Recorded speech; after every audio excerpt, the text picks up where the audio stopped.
Bueno, mientras estábamos escuchando la nota con algunas dificultades ahí para poder verla, porque naturalmente aquí es una zona que hay muchas antenas, nos decía Eda, ella recordaba en este espacio lo que tú crees que debe haber ocurrido acá, ¿no es cierto?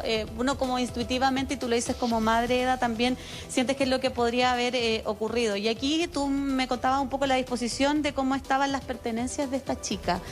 Estaba su mochila quemada, todas sus cosas típico de mujer que uno anda trayendo todo dado vuelta, todo revuelto, su otro resto de ropa también. De hecho, todas sus cosas estaban acá. Entonces yo lo que no entiendo es qué intentaron de hacer con ella. De inmediato me decía, dijiste esto no es un robo. No, porque tenía plata, tenía su tarjeta Visa, su cédula de identidad, tenía sus pertenencias. Entonces realmente, ¿qué querían hacer con esta Lola? ¿Edad? Porque efectivamente no era un robo. Dígame. Claro, no era un robo. Buenos días y además felicitaciones por tu acto. Yo no sé si cualquier persona se pararía allí en la mitad de la carretera a ver qué es lo que está pasando y auxiliar a una persona, porque uno tiene miedo, ¿no?, de que eso pueda ser una trampa. Así es que lo primero es decirte eso, y lo segundo es, ¿qué conclusión sacas tú? Porque es súper preocupante lo que decían los vecinos en la nota, que esto era muy habitual y que pasaba a diario. Así decían las mujeres, y esto pasa prácticamente todos los días. ¿Cuál es tu conclusión luego de verla a ella ahí? Bueno, primero más que nada es bajarme del auto y venir a socorrerla, prestarle los primeros auxilios más que nada. Así que, como tú dices, cualquiera no lo hace, pero bueno, yo sí tuve el coraje de hacerlo, de volverme y ayudarla más que nada. ¿Qué crees que le pasó? Inmediatamente me decías, Eda, sí, eso te iba a preguntar, justo lo que decías, Soli, ¿qué creías que le pasó? Que realmente no podría decir qué es lo que le pasó, porque estaba tan choqueada que no... Efectivamente fue torturada, pero más allá no podría decir qué realmente es lo que le pasó. Tú me decías que para ti también fue difícil, porque tú, en la primera instancia, y cuando uno se encuentra frente a un hecho así, uno dice, que podría ser una trampa, y uno dice, no nos metamos en esto. De hecho, tú me decías que la primera impresión de tu grupo familiar fue como, no hagamos esto, y tú dijiste, no, devolvámonos, y se devolvieron con el auto. Sí, efectivamente, mi esposo me dice, mi hijo me dice, no mamá, no nos metamos en cosas, vámonos. Y yo le digo, no, es que te vas a devolver. Y me dice, no mamá, no nos metamos. Y yo le dije, no, nos devolvimos y nos devolvimos. Efectivamente nos devolvimos, mi esposo dice, devuélvete, al cual lo devolvimos y nos encontramos con este episodio, que gracias a Dios ella nos... Sí, para ella que estaba viva. Eda, y... Ya no fue otra Amanda, otra casa.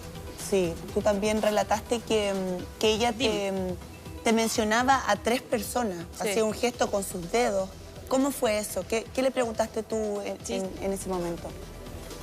Porque siempre le pregunté, hija, ¿cuántos eran? Y ella trataba de hacer, lo poco y nada que movía su manito, decirme que eran 3. Siempre ella decía 3.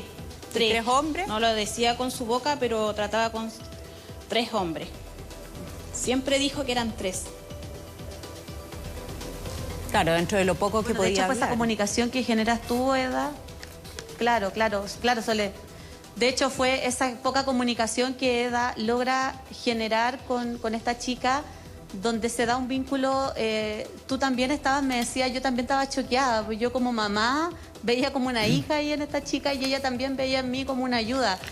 Y tú le preguntabas, dentro de no tratar de sofocarla, le preguntabas su nombre para tener algún vínculo, y después de mucho tratar de generar un vínculo, porque también llega Carabineros a lo mejor no tenía desde las emociones maternales las herramientas para poder hacer este tratamiento.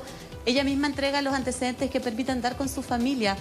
Tú le diste una contención para que ella proporcionara, por ejemplo, su número de teléfono de la familia. Sí, lógicamente, todo el rato traté de acogerla y de estar siempre de rodillas con ella, diciéndole que tratara de ayudarme para poder yo ayudarla a ella, decir de dónde era, el número de teléfono para contactar a su familia. Dime. ¿Y cuánto tiempo pasó desde que ustedes la encuentran hasta que puede llegar el personal de Carabineros para hacerse cargo de ella, trasladarla a un centro asistencial? ¿Cuánto tiempo transcurre? Fue muy rápido, unos 20 minutos más que nada, porque acá en zona rural también tenemos posta, al cual llegaron al tiro, así que esto fue igual rápido, así que no estuvo mucho rato con Carabineros acá. Pudieron avisar a la familia además porque ella hacía un gesto quería anotar un número y tú pedías un lápiz y como que no se daba eso, ¿no? Sí, tratábamos de que ella me decía que quería escribir con su mano y yo le pasaba un palo y me decía que quería escribir. Entonces yo le decía, hija, dame el número, y yo lo dicto, dame el número. Hasta que logró ya dar el número y efectivamente contactaron a su familia, al cual era al tiro, era ella, porque su cédula de identidad estaba acá, entonces no había por dónde decir que no era ella. ¿Edad? ¿Pudiste hablar con la familia? ¿Supiste algo de la familia o de ahí no supiste más? No tengo idea de la familia. Simón te quiere preguntar. Sí, quería ir en la misma línea, si es que había habido una conexión. Eda, gusto saludarte. Cuando tú te encuentras a esta persona amarrada, ¿cierto? Tú lo decías, que de una situación que es bastante, ¿cómo decirlo? Ni siquiera animalesca, es brutal la imagen que tú te encontraste. ¿Ella estaba en una especie de zanja, la habían tapado con algo, o tú sientes que la abandonaron ahí a su suerte a esperar que falleciera, por ejemplo, porque estaba efectivamente en muy malas condiciones? Sí, Simón, efectivamente, tal como tú dices, hay un canal, gracias a Dios, no pasa agua. Afortunadamente, sí, yo creo que ella era como el auxilio más que nada, así que se trató de hacer lo que se podía, respondiendo a tu pregunta. Pero no habría sobrevivido. A lo mejor podríamos mostrar de manera más amplia. Sí, claro. La zona, eso, recorre el lugar, lógicamente, claro. Sí, claro. Porque acá no pasa mucha gente, generalmente pasa gente en auto y a alta velocidad, entonces es muchos los que pasan despacio como para poder mirar a su alrededor, Claro, así que además que tal vez si no hubiéramos ahí hay pasado mucha nosotros, vegetación. hubiera sido otro el destino de ella.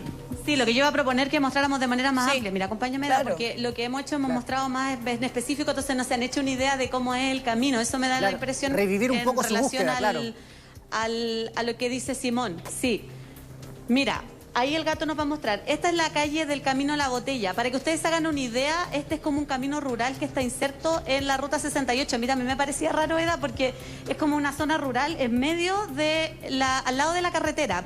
Esta es una calle como la que se ve ahí al fondo, es una calle como interurbana que es paralela a la Ruta 68. Perfecto. Este es el Camino a la Botella y por aquí venías tú. Esto es de tierra. De tierra, nomás solamente, entonces hay que pasar despacio. Entonces nosotros pasamos despacio y lógicamente que ella se veía a simple vista. Claro, mira, gato, mostremos ¿Dónde aquí. estaba Este ella? es el camino y esa es la distancia que hay entre aquí y esta zona, mira. Aquí venía caminando, por esta zona venía caminando Eda, que es unos pocos pasos, yo te diría que son unos 15 más o menos entre el auto y esto. Acá hay un árbol y aquí está el canal que no tiene agua, que este es el que tú haces mención. Claro, este es el que ya está hace mucho tiempo sin agua, al cual abajo está la otra sequía.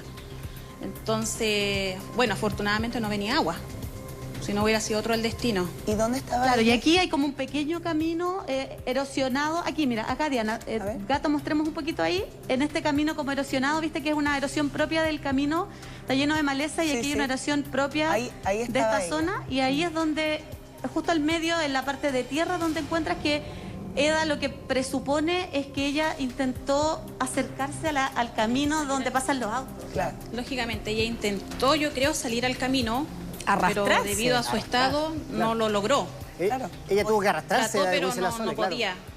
Porque estaba amarrada de manos y de pies, Sí, ¿no? intentó, pero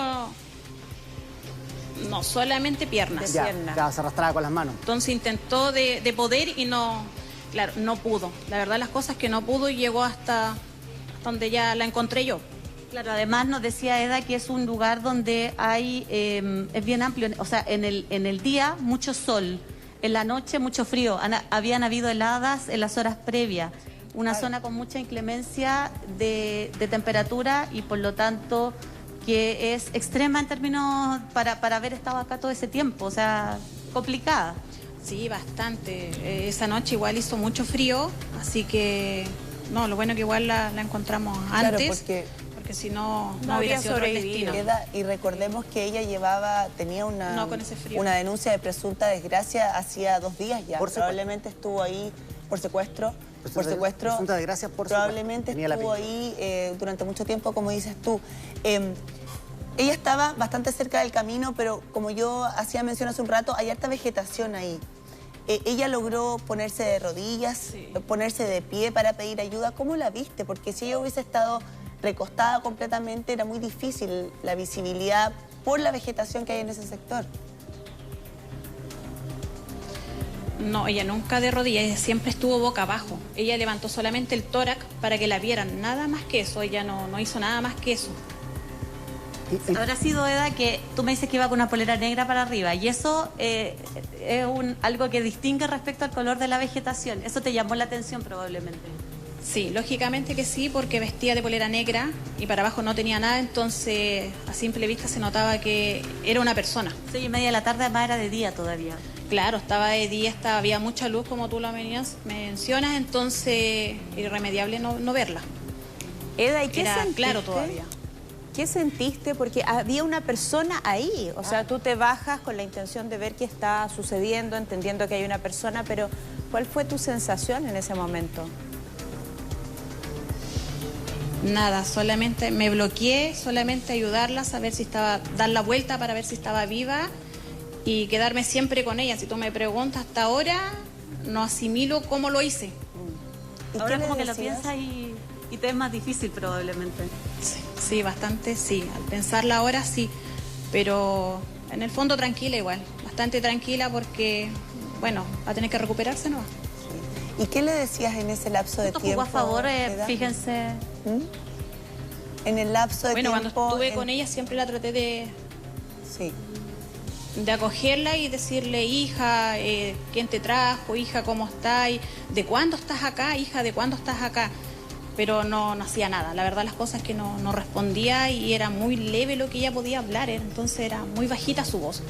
Entonces me terminé arrodillando más todavía, poner mi oreja en su boca para poder escuchar el relato de ella, decirme de dónde venía, más que nada eso, reaccioné por inercia yo. Oye, en ese diálogo que tuviste con ella, tú decías Tuvieron harto tiempo las dos solas incluso, ¿ah? Sí. Ah, claro, porque, quería decir eso, sí. Yo, Simón, ya vuelvo contigo, Dale. sí, porque justo jugó a favor, decía yo, o jugó a favor entre comillas para esto, que había un accidente un poquito más allá. Entonces tu marido se fue en el auto a buscar carabineros y se quedaron las dos solas ahí esperando la ayuda. Tú no la dejaste sola, ¿no? Sí, pues efectivamente mi esposo andaba conmigo y le digo, devuélvete a buscar carabinero. Igual un poco de temor era al dejarme sola acá. Y le dije, no, anda nomás, yo me voy a quedarme acá y no me voy a moverme de acá. Efectivamente, era cerca el choque, así que mi esposo se dirigió hacia allá, al cual yo me quedé sola con ella hasta que llegó carabinero. Siempre con ella, siempre protegiéndola. Eso te iba a preguntar, Katy, porque ella lo decía antes en su entrevista, que le decía mamá, ¿cierto? Tú actuaste en el fondo como una mamá protectora en ese momento, no pensaste absolutamente nada de lo que te podía pasar atendiendo a una persona que además desconocías. ¿Qué te motivó a aquello, digamos, a cruzar esa barrera del miedo, del temor y actuar como una verdadera leona, una mamá, a ayudar a una persona que tú no conocías? Simón, es como, a ver, todos somos, yo soy madre, entonces uno igual trata de proteger a sus hijos. Irremediablemente no la haya conocido a ella, tengo instinto de mamá, entonces tenía que ayudarla, más que nada. Aparte que ella me decía mamá, entonces claro. Era mi hija, pues tenía que ayudarla, era mi hija. Claro. No tengamos lazos sanguíneos, pero yo hice un lazo con ella de protegerla y cuidarla hasta que estuviera salvo. ¿Te gustaría saber más de ella, saber qué pasó con esta historia? Conversar con ella más adelante, tal vez. Yo creo que todo a su tiempo, porque yo creo que ella igual está en shock, tanto como yo en estos momentos, porque ahora ya uno ya empieza a enfriarse un poquito. Bueno, el destino va a saber si nos vuelve a juntar o no. Pero sería bonito, ¿no? Probablemente ella te quiera agradecer esto sí, que hiciste por ella. Pero se me sumaría una hija. Sin duda. ¿Cuántos hijos tienes, Eda? ¿Y de qué edad? Yo tengo 2. Tengo un Lolo de 22 y tengo uno ya de 18.